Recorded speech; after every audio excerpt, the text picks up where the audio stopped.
Hey guys, tonight we begin with something painful, poetic, and incredibly strange: the justice system of the Aztec Empire.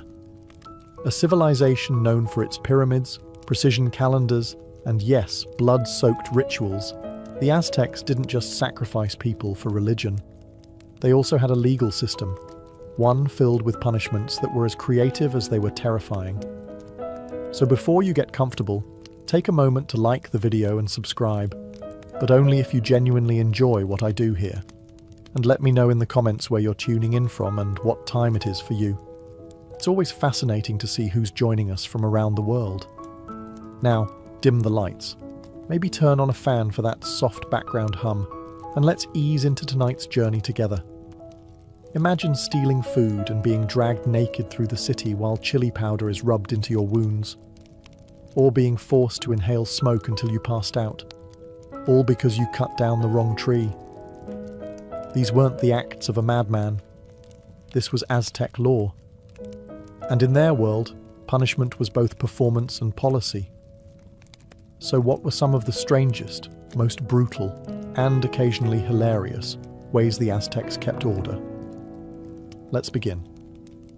When people think of the Aztec Empire, they often picture heart sacrifices, blood-soaked pyramids, and priests with obsidian knives. Not exactly a civilization known for its warm approach to human resources. But here's the thing, the Aztecs didn't just swing blades at anyone who annoyed them. They had a legal system, and it was surprisingly organized. Sophisticated even. Brutal? Absolutely. But not chaotic. Aztec justice had rules, codes, and a structure that would make your HOA jealous. Laws were written into a code known as the Huehuetlatolli, a set of wise sayings and instructions that covered everything from marriage and market conduct to how not to die painfully in public. These laws were passed down through generations, and while there weren't any leather-bound law books, there were judges, actual, specialized officials who took their jobs very seriously. No powdered wigs, just stern faces and an excellent memory for punishment options.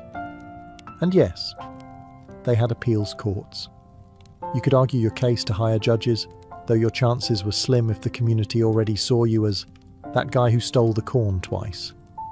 Judges were often priests or elder nobles, people considered wise, experienced, and highly trained in the legal traditions. They weren't above taking bribes, sure, but if you were caught bribing them, you could be executed. So really, everyone played the game carefully. What made Aztec justice truly unique was its mix of morality and pageantry. Justice wasn't just served, it was performed. Punishments were designed to teach lessons, not quietly behind closed doors, but loudly, publicly, and often with props.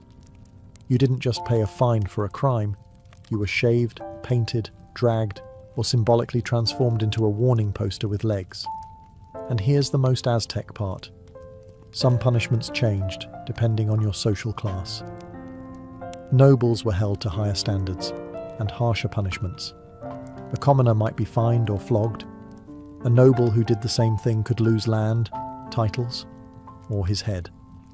So no, Aztec justice wasn't random.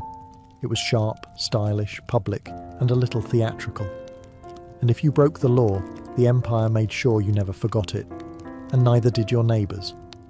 So you've broken a law in the Aztec Empire. Maybe you drank pulque underage. Maybe you stole a basket of maize. Or maybe, and let's hope not, you cut down a sacred tree. Whatever your crime, you're about to meet the Aztec court system. Don't bother calling your lawyer. There aren't any.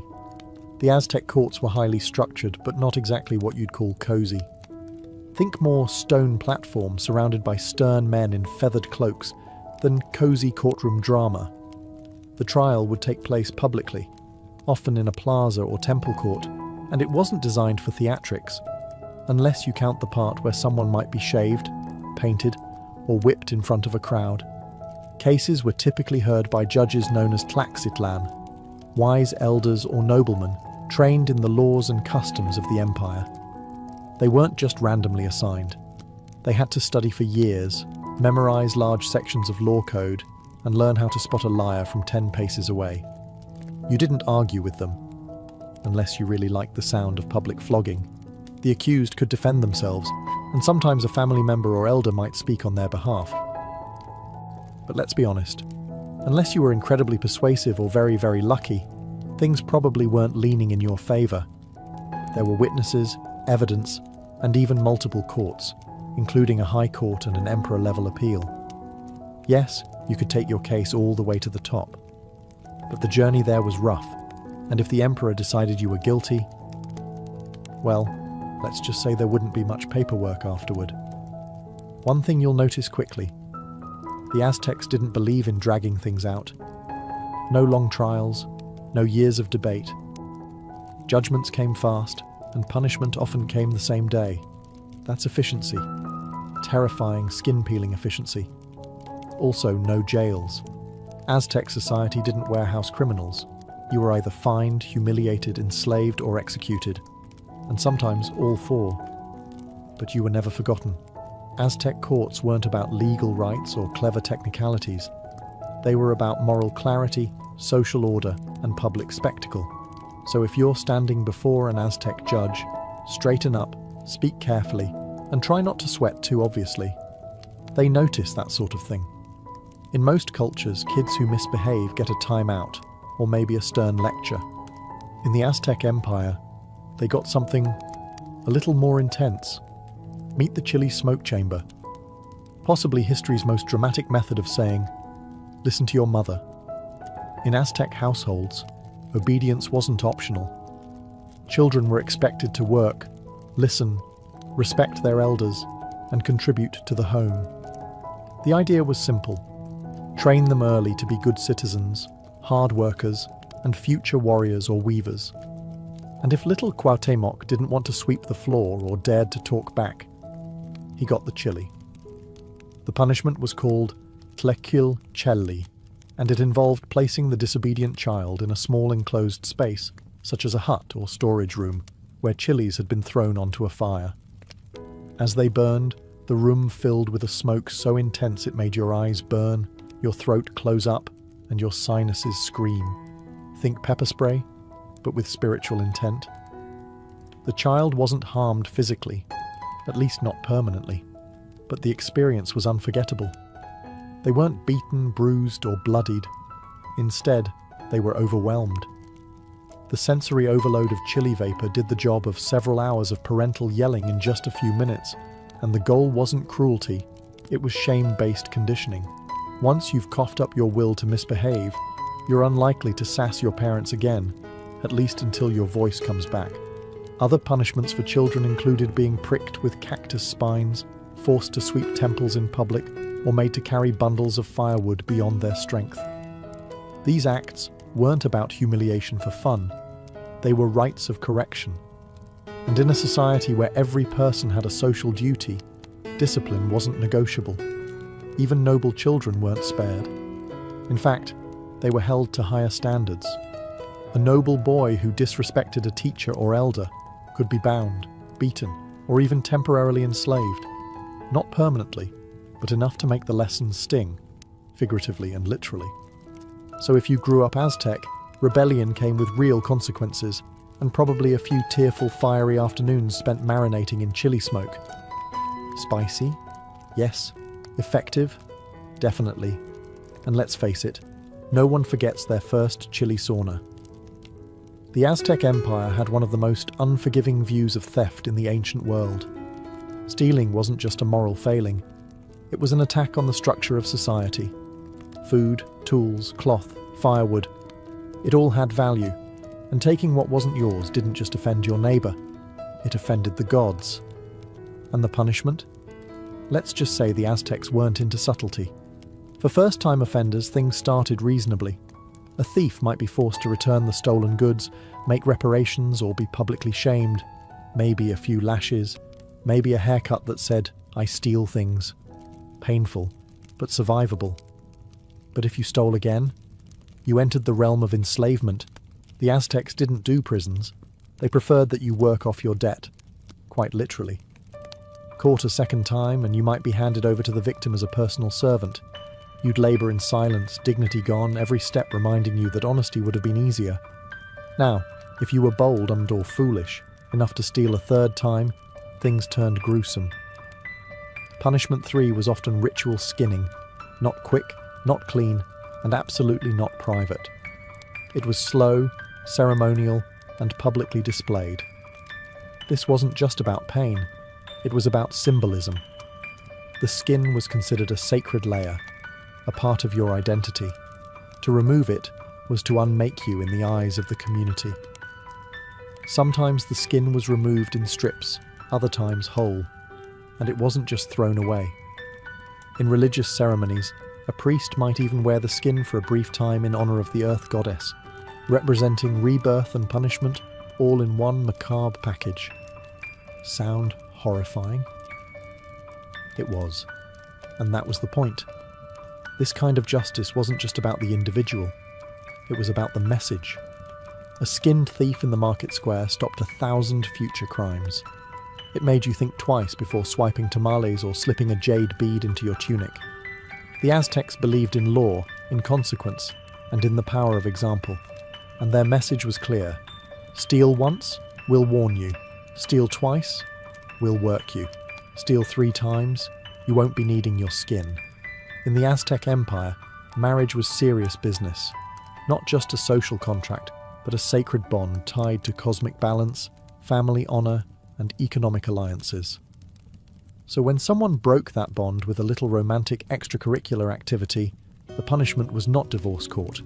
It was death by blunt object. Let's begin with the basics. Adultery wasn't treated as a private scandal. It was a capital crime, publicly prosecuted and severely punished. And it wasn't just men who got to point fingers. Women could accuse too. But if you were caught? The empire didn't do therapy. If a man was found sleeping with another man's wife, the husband had options, and none of them involved second chances. The most common penalty? Public execution, often by bludgeoning with a stone club, a heavy instrument called a macuahuitl.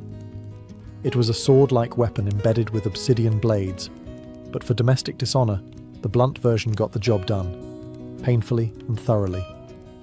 Sometimes the punishment wasn't left to the courts. In certain cases, the wronged spouse could carry out the sentence personally. Talk about closure. Women caught cheating faced equally grim fates. Death by strangulation, stoning, or being thrown off a cliff were all on the table, depending on the region and the exact nature of the betrayal.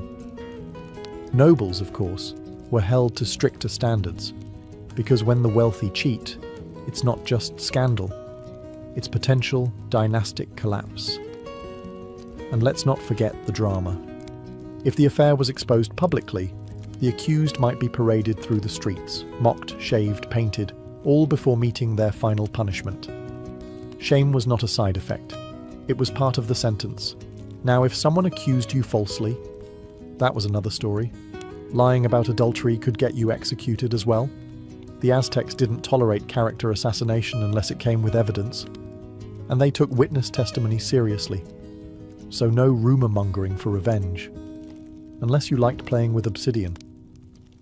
At the heart of it all, Aztec marriage was a sacred institution, and violating it wasn't just a moral slip. It was an insult to society, gods, and law. So if you ever wondered whether ancient civilizations cared about monogamy, in the Aztec Empire, the answer was yes, to death. You've heard of being punished for theft, murder, even adultery. But what about cutting down the wrong tree? In the Aztec Empire, some trees weren't just wood with leaves, they were sacred. They represented the gods, the ancestors, or the very balance of nature. And if you, in your infinite wisdom, decided to chop one down for firewood, well, say goodbye to your house, possibly your dignity too. Certain trees, especially those planted near temples, marketplaces, or shrines, were considered protected by divine right. Damaging one was seen as a spiritual offense, not just an act of vandalism. You weren't just hurting nature, you were insulting the cosmic order. The punishment? For a first offense, you might be publicly beaten, often with cactus spines or thorny branches. Yes, They made nature punish you with itself. Poetic justice with a prickly edge. But that wasn't the worst of it. In many cases, you'd also be forced to pay restitution, in the form of goods, labour, or even losing your home. Your property could be confiscated or burned, and in some regions the offending tree cutter was paraded through the town, while villagers hurled insults and occasionally pebbles. The idea wasn't just to hurt you physically, it was to let everyone know, this idiot messed with the gods' landscaping, and if you were a repeat offender, you might be enslaved, especially if the tree you harmed was near a sacred site. Because apparently, if you couldn't respect the roots of a tree, you didn't deserve roots of your own. To modern ears, it might sound absurd, punished for trimming a branch. But to the Aztecs, this was serious. Nature wasn't passive. It was alive, sacred, and deeply connected to the divine. Trees, rivers, mountains, they weren't resources. They were relatives, and harming them without permission was like slapping your grandmother and hoping nobody noticed. So yes, if you lived in the Aztec Empire, you needed to know your botany laws. That tree outside your neighbour's house? Better ask first. The shady one in the marketplace? Definitely don't touch it, because in this world, ignorance isn't bliss. It's just flammable property and bruises from thorns. In most cultures, teenage drinking ends with a lecture, a bad hangover, or a very awkward ride home with your parents. In the Aztec Empire, it ended with execution. Let's get one thing straight. The Aztecs weren't anti-alcohol. They had a beloved sacred drink called pulque, made from the fermented sap of the maguey plant. It was frothy, slightly sour, and loaded with ritual significance. Pulque was used in religious ceremonies, festivals, and even funeral rites. For adults, especially elders and priests, it was considered medicinal and divine. But if you were a teenager, one sip was a death sentence. Young Aztecs were expected to be disciplined, respectful, and absolutely sober.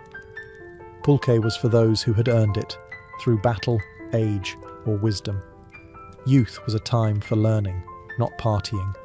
And drunkenness among teens wasn't just frowned upon, it was seen as moral collapse. So if a teenager was caught drinking, the punishment was swift and harsh. A first-time offender might be shaved bald, a mark of shame. Sometimes they were paraded naked through the streets, while villagers hurled insults or trash. A mobile reminder that good choices are better than fermented ones. But for repeat offenders, the sentence escalated fast. Execution by strangulation or beating, often in public. The method wasn't designed for drama, it was designed for memory. One teenager hanging from a pole was all it took to sober up the rest of the neighbourhood for a generation. Even noble-born youth weren't spared. In fact, they were held to stricter standards. A prince caught drinking might face ritual humiliation in the royal court, or be sent to live in a cold, remote temple as punishment. The message, privilege doesn't excuse foolishness. Why so severe? Because the Aztecs saw drunkenness as a kind of spiritual rot, a gateway to laziness, disrespect, and disobedience. And in a civilization that depended on order, discipline, and cosmic balance, a tipsy teen was a ticking time bomb. So next time you imagine a wild Aztec party, remember, unless you were old, high-ranking, or involved in a funeral, your pulque cup stayed dry. Otherwise, your throat wouldn't. In the Aztec Empire, work wasn't just a chore. It was a virtue, a sacred expectation, a civic duty written into the social fabric. Everyone, from commoner to noble, had a role to play in the great cosmic machine. So what happened if you didn't pull your weight? Let's put it this way. You'd be working again very soon, just not by choice. Laziness, idleness, slacking off, these weren't treated as personality quirks. They were considered offences against the gods, particularly Tlaloc, god of rain and agriculture, and Tezcatlipoca, who kept a sharp eye on moral behaviour. The gods didn't give you good harvests, so you could nap in the shade. If you disrespected the order of labour, the Aztecs made sure you'd feel the consequences. If a man refused to work, refused to help his family, or consistently ignored his civic duties, he could be dragged into the marketplace and publicly shamed. His head might be shaved, his clothes replaced with rags. In some cases, he'd be forced to wear rotten garments or carry bundles of firewood through the town while people shouted things like, "Behold the man who does nothing." But that was the gentle version. Repeat offenders might be beaten with rods, tied to a post, or, if their laziness was seen as willful defiance, sold into slavery. Not forever, but long enough to learn the lesson. You're either useful or you're used. Even noble-born youths were monitored closely. If a young man of high rank refused to train for war or skipped temple duties, his family could request that he be sent to a house of youth correction, which sounds like summer camp, but was really more like a military boot camp with cactus punishments. Laziness among women wasn't ignored either. Though women had different duties, grinding maize, weaving, tending the home, they too could be shamed for neglect. Mothers were expected to raise hard-working children, not ones who lounged around chewing maize husks. The Aztec belief was simple. Idleness disrupts harmony. A lazy person risks their family's well-being, their community's balance, and the favor of the gods. So if you were planning to lounge around the Chinampa and skip your corn harvesting chores, better start running. Because the punishment wouldn't be quiet, and it wouldn't be optional. In the bustling heart of the Aztec Empire, the Tianquistli, or marketplace, everything was negotiable, except honesty. Selling rotten fruit, watered-down pulque, or fake obsidian was not just bad business. It was criminal behavior, and the Aztecs had zero tolerance for marketplace mischief. You weren't just breaking a rule. You were betraying the gods who blessed commerce, agriculture, and fair exchange. Every seller, whether hawking tamales or trading jade, was expected to abide by strict ethical codes. Markets were sacred spaces, often overseen by special officials called pochtacatlatok, market judges or inspectors. Their job? Walk among the stalls, listen for complaints, and catch people slipping pebbles into their chili powder. If you got caught selling spoiled goods, punishment was swift and very public. A first-time offence might involve public shaming, your stall overturned, your produce scattered, and your hands bound for everyone to see. Shoppers would walk past and spit insults like, "There goes the liar with wormy avocados." Selling something falsely advertised, say dyed feathers labelled as sacred Quetzal plumes, was even worse. That could get you beaten, fined, or in extreme cases, banished from the market altogether. And in a society where markets were your lifeline, banishment wasn't a timeout. It was economic death. Repeat offenders could be enslaved or branded, marked so future buyers knew never to trust your mangoes again. If your fraud caused real harm, like selling toxic herbs as medicine, you might even face execution, especially if the victim was of noble status. It wasn't just about punishment, it was about protecting trust. The market was where communities met, families survived, and tribute flowed. If buyers stopped trusting sellers, the entire structure began to crumble. That couldn't be allowed. Even sellers of sacred goods, incense, ceremonial textiles, or idols, were watched closely. If a temple merchant was caught selling low-quality items for high tribute prices, they weren't just scamming people, they were cheating the gods. And the gods didn't give refunds, they gave plagues. So if you thought you could hustle your way through the market with a painted corn cob and a charming smile, think again. Because in Tenochtitlan, the phrase buyer beware came with a very sharp edge. If you ever found yourself standing in an Aztec courtroom, surrounded by elders in feathered cloaks and facing judgment under the piercing gaze of a priest judge, here's one golden rule. Do not lie. Seriously. Don't embellish. Don't misremember. And absolutely don't invent your own version of the truth. Because in the Aztec Empire, false testimony wasn't just unethical, it was deadly. The Aztecs held truth as a sacred principle, not just a courtroom courtesy. Telling the truth meant upholding order, harmony, and divine balance. Lies, on the other hand, corrupted the social structure and offended the gods, especially Tezcatlipoca, the god of night, judgment, and truth. He didn't appreciate your creative storytelling. Court trials depended heavily on witness testimony. There were no security cameras, no forensic labs, just your word against someone else's. And that word carried serious weight. So when you lied in court, you weren't just tipping the scales. You were potentially sending someone to their death or enslavement unjustly. The punishment for perjury? Execution, often by strangulation, stoning, or being clubbed to death, depending on the region and the severity of your deceit. If the lie was proven after the trial, and your false words led to someone else's suffering, you'd often be made to suffer the same fate you caused them. It was poetic justice, with sharp edges. Even lesser lies came with serious consequences. Public beatings, banishment, or ritual humiliation could follow. You might be painted black, the colour of deceit, or shaved bald and paraded through the market with a sign around your neck reading something like, "Talks too much, tells too little truth." False accusers weren't just punished for lying. They were seen as threats to society itself, willing to manipulate justice, harm others, and risk divine anger for selfish gain. Aztec law wasn't about technicalities, it was about moral clarity. And in their eyes, truth was sacred, binding, and non-negotiable. So if you ever stood in the plaza, accused of a crime, and thought a small fib might get you off the hook, remember, in the Aztec Empire, the truth could set you free, but a lie, it could bury you. The Aztecs believed in second chances, just not very many of them. Their legal system was harsh, but not heartless. A first offence might earn you a warning, a fine, or a good public flogging to help you remember the lesson. A second time, and you'd face something more intense, maybe public humiliation, servitude, or the loss of your possessions.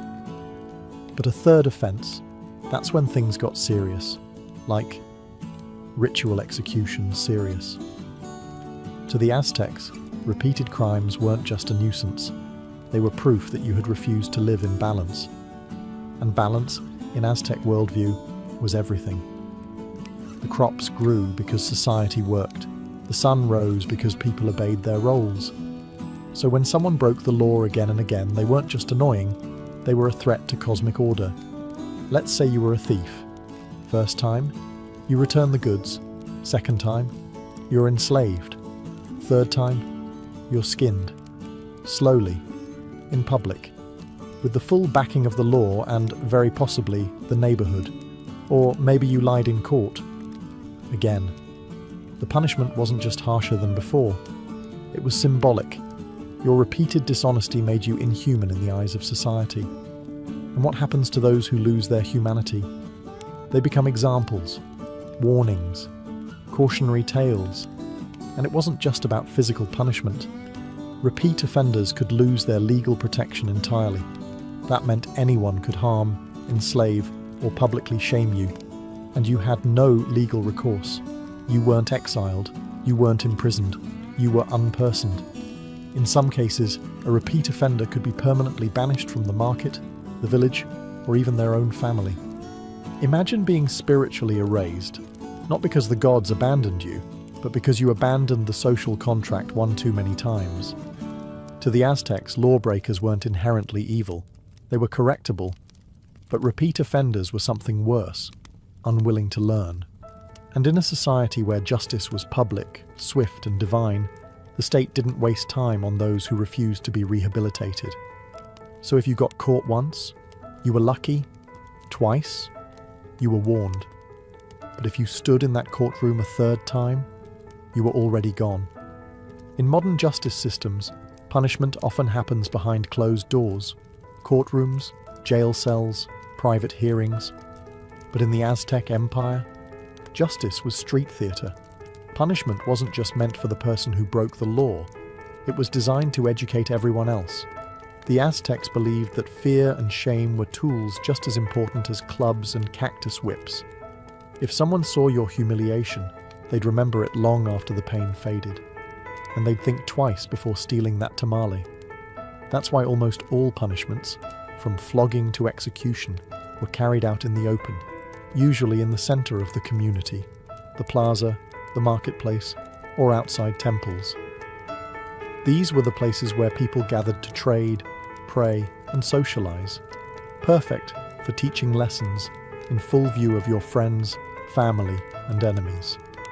Imagine this. You're caught lying or stealing. You're dragged to the plaza. A crowd gathers. Your clothes are torn. Your head might be shaved. You're painted with black soot to mark your shame. And then, the punishment begins.